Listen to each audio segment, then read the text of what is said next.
Grade 1 injury, grade 2 injury, grade 3 injury, grade 3 হলে অথবা surgical প্রসিডিওরে যেতে হয়। নেইমারকে একবার কাতারে গিয়ে খুব সম্ভবত সার্জিক্যাল প্রসিডিওরে যেতে হয়েছিল। আপনারা আসলে কখন চিন্তা করেন যে আসলে এখন সার্জিক্যাল প্রসিডিওরে যেতে হবে? হ্যাঁ স্যার, এইটাই মানে আমাদের আতিক যেটা বলতেছিল যে ইনিশিয়াল কেন বরফ আর কেন গরম না, এটা একটু বলি পরে ট্রিটমেন্ট। জি, আইসে হয় কি, আইস দিলে ভেসেলগুলা কনস্ট্রিক্ট করে, সার্কুলেশনটা একটু কমায় দেয়, তাহলে ফোলাটা হবে না, কমবে, ব্যথা কমবে। আর এমনি ঠান্ডাতেও কিন্তু আমাদের যে পেইন যে রিসিপ্টরগুলোও কিন্তু অনেকটা নাল করে দেয়, এই জন্য ইনিশিয়ালি খুব এই ব্যথাটা কমে। গরম দিলে হবে কি, এনি হয় তুমি যদি গরম দাও সেক্ষেত্রে সার্কুলেশনটা বেড়ে যায়, তাহলে আরও বেশি ব্যথা হবে, আরও বেশি ফুলবে। এই জন্য অ্যাটলিস্ট ওই যে ওর ঠিকই বলছে 7 to 8 আওয়ার্স কোনো গরম দেওয়া যাবে না। ক্রনিক যখন 7 দিন হয়ে গেল তখন।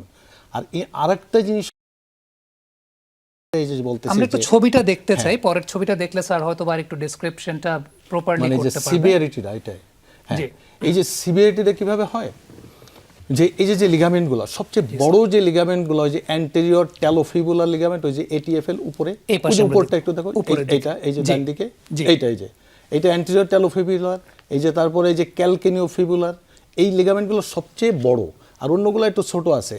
এখন আমাদের নির্ভর করতে হবে যে তার ইনজুরিটা নেচার দেখে, সাথে সাথে এক্সরে করলে সাধারণত শুধু আমরা এক্সক্লুড করতে পারি হয়তো দিয়ে ফ্র্যাকচার ভাঙ্গা আছে কিনা, একে লিগামেন্টকে তো দেখা যাবে না।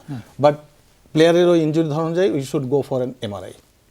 এমআরআই করলে ওই লিগামেন্টগুলোর রাপচার হয়েছে কিনা ধরা পড়বে, এবং ভিতরে এডিমা হয়েছে কিনা, ফুলে গেছে কিনা, বা সব কিছু দেখা যাবে। এখন ওই লিগামেন্ট যখন ছেঁড়ার উপরে গ্রেড, হয়তো লিগামেন্টে শুধু একটু স্ট্রেস হয়েছে, কোনো ফাইবার ছেড়ে নাই, এটা টাইপ 1, হয়তো একটু ফুলে যাবে। যদি একটা লিগামেন্ট ছিঁড়ে যায় তাহলে কিন্তু ভিতরে ব্লিডিং হবে, তখন ওইখানে বাইরেরটা ইকাইমোসিস হবে এবং ফুলবে বেশি, সে হাঁটতে পারবে না। 3 নম্বর যদি একেবারে টোটাল ছিঁড়ে যায় তখন তো তার অ্যাঙ্কেল আনস্টেবল হয়ে যাবে।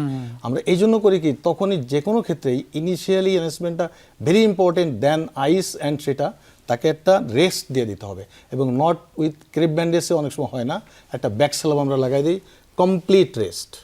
অ্যান্ড কমপ্লিট রেস্ট এই ইনিশিয়ালি যদি না দেওয়া হয়, পরবর্তীতে আর এইটাই যে আমার মনে হয় যেটা হয়, প্রথমে এগুলো দেওয়া হয় না বলে আর ভালো হইতে চায় না, তখন এই লিগামেন্টগুলো আর জোড়াও লাগে না। যদি এরকম দেওয়া থাকলে হয়তো লিগামেন্টগুলো টিউনাইট হয়। তো এই জন্য প্রথম দিকে যেটা বরফ মানে বরফই দিতে হবে, গরম না। এর পরে দিলে তখন ভিতরে যে ইনফ্লামেশন হয় সেটা একটু কমে। আর এই সিভিয়ারিটিটা অ্যাবসলিউটলি ডিউটি দেখতে হবে আপনাকে এমআরআই করে। এই ব্যাপারটা যদি একটু আমি জিজ্ঞেস করতে চাই, তাহলে এটার রিহ্যাব প্রক্রিয়ার ব্যাপারে যদি আমি জানতে চাই। সাপোজ অনেক সময় আমি অনেক ভিডিওস দেখি, যে যেমন নেইমারকেই দেখেছিলাম যে তার সার্জারির পর তিনি ইনস্টাগ্রামে ভিডিও পোস্ট করছেন যেভাবে রিহ্যাব করছেন, ট্রেডমিলে, বিশেষ ধরনের ট্রেডমিলে দৌড়াচ্ছেন, আবার কেমন বলের উপর দাঁড়িয়ে কিছু একটা করছেন। এই প্রসিডিওরগুলো আপনারা কিভাবে আসলে ঠিক করেন বা কতটুকু জরুরি? আমাদের দেশে এই রিহ্যাব সংস্কৃতিটা কিন্তু খুব বেশি আসলে নাই, বাট একটা ইনজুরির পর, একটা সার্জারির পর রিহ্যাবটা কতটুকু জরুরি? আপনার এই ধরনের ইনজুরির ক্ষেত্রে রিহ্যাবটা অনেক বেশি গুরুত্বপূর্ণ, কারণ দেখা যায় যে আমাদের দেশে যেহেতু স্পোর্টস কালচারটা অনেক বেশি, কিন্তু খুব ভালো রকমের রিহ্যাব সেন্টার না থাকার কারণে, স্পোর্টস বেসড রিহ্যাব সেন্টার বা অর্থোপেডিক বেস রিহ্যাব সেন্টার না থাকার কারণে আমরা বারবারই আবার রিকারেন্ট ইনজুরির মধ্যে পড়ে যাই, কারণ আমরা জানি না আসলে যে কিভাবে আমরা কোন পর্যায়ে আছি। কিন্তু এটা আমরা যখন ডায়াগনোসিস করি যে সাপোজ অ্যাঙ্কেলটা তার কোন গ্রেডে আছে, যদি গ্রেড 1-এ থাকে তাহলে এটা একরকম হিসাব, দেখা গেছে 7 দিন থেকে 3 সপ্তাহের মধ্যে এটা কামব্যাক করা পসিবল। অথবা যদি গ্রেড 2 হয় আর একটু বেশি সময় লাগে, 1.5 মাসের মতো। আবার গ্রেড 3 হইলে আরও বেশিও লেগে যায়। কিন্তু এখন এখানে বিষয়টা হয়েছে কি, সাধারণ মানুষ যেভাবে ট্রিট করে যে নর্মালি আইসিং করলো, হয়তোবা এরপরে অ্যাংলেট ইউজ করে, এরপরে দেখা যাচ্ছে পেইনটা কমে গেল, মেডিকেশান খাচ্ছে, তার মানে আমার কাজ হয়ে গেল। তখন সে নর্মালি হয়তো ইউটিউব দেখে বা বিভিন্ন আপনি যে রিলসের কথা বললেন এগুলো দেখে তারা বিভিন্ন টেপিং প্রসিডিওর করে নেমে যাচ্ছে মাঠে। অথবা আমরা ডেইলি যারা ম্যান আছি অফিস কর্পোরেট হাউসে, এখন কর্পোরেট লেভেলের কিন্তু অনেক প্লেয়াররাও খেলাধুলার সাথে সম্পৃক্ত, যেহেতু এটা আমাদের বিনোদনের এখন অন্যতম মাধ্যম। কিন্তু এখন বিষয় দেখতে হবে আমাদের ইনজুরিটা কোন লেভেলে আছে। এইটার পরে আমাদেরকে অবশ্যই প্রথমে যে রিজেনারেশন ফেজটা আছে, যে আপনাকে টিস্যুটাকে হিলিং হওয়ার জন্য সময় দিতে হবে।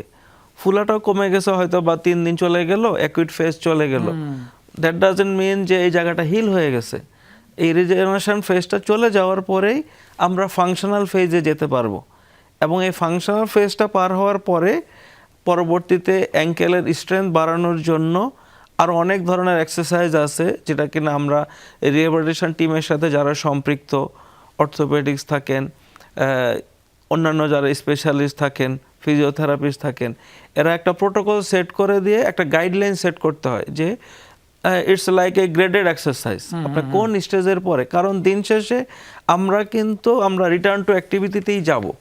এখন আমি যদি ডেইলি 10 মিনিট হাঁটতে চাই, বা আবার আমার দৈনন্দিন জীবনে আমি হয়তো পার্কে হাঁটতে যেয়ে একটা উষ্টা খেয়ে চোট খেয়ে পড়ে গেছি পায়ের তলায় কলা পরে, তখন আমাকে পড়ে গেছে, এমন অনেক হয়েছে যে উঠছে কিন্তু হাত পিছলে আবার পড়ে গেছে, তার অ্যাঙ্কেল স্প্রেন হয়ে গেছে, তাহলে দিন শেষে তাকে কিন্তু ওই কাজে আবার ফিরতে হবে। এখন তার শরীরে যে নির্দিষ্ট একটা ওয়েট আছে, সে হাঁটতে গেলে অলওয়েজ কিন্তু ওই বডি ওয়েটটাই তার অ্যাঙ্কেলের মধ্যে আসবে। ঠিক একইভাবে একটা স্পোর্টসম্যানের ক্ষেত্রেও তাই। তো এখন ওই বডি লোডটা অ্যাটলিস্ট নেওয়ার মতো ক্যাপাসিটি যদি অ্যাঙ্কেলের তৈরি না হয়, তাহলে কিন্তু এই রিকারেন্ট ইনজারিটা বারবার হতেই থাকবে। এখন স্যার যেটা বললো যে আমাদের এই অ্যাঙ্কেল লিগামেন্টসগুলো যেহেতু খুবই স্মল থাকে, এগুলোর আসলে রিকনস্ট্রাকশন করা খুবই ডিফিকাল্ট, এবং সেই ক্ষেত্রে দেখা যায় বারবার ওভাবে স্ট্রেংথ আসেও না, বারবার রিকারেন্ট ইনজুরিতে পড়ে, অ্যাঙ্কেল ইনজুরিতে।